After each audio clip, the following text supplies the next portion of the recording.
Café came to being about 6 months into the pandemic, and people were lonely and looking for community and figuring out how to do Zoom. It started by helping us build resilience and helped us to live in the moment and find small joys in a time that was kind of bleak.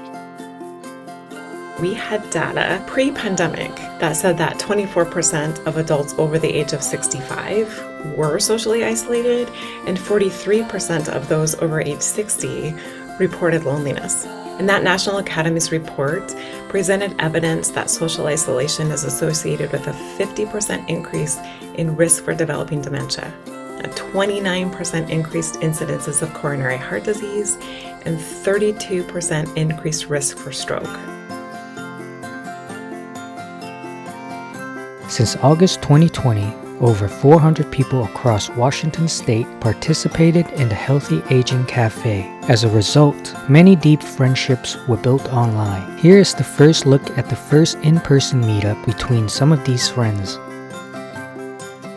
Most people think of the YMCA as a workout for the physical body, and the Tuesday Cafe is kind of a, if you will, a workout for the mind. It's very much about friendship, about community and mental activity rather than getting there and pumping and working your muscles.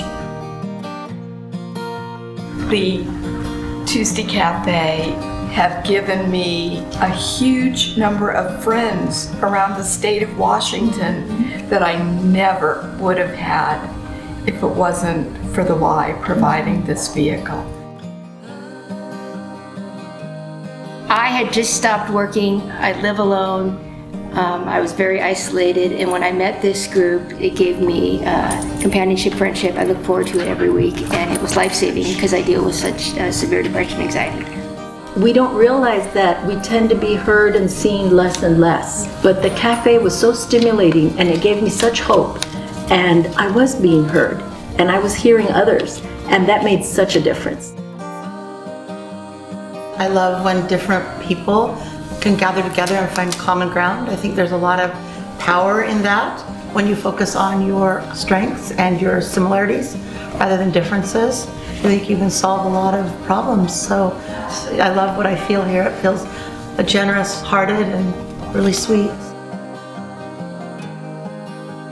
I was looking for companionship, and this cafe provided it. If you want to connect and make friends, If you want to learn and grow, If you want to laugh and be heard, come to the Tuesday Cafe.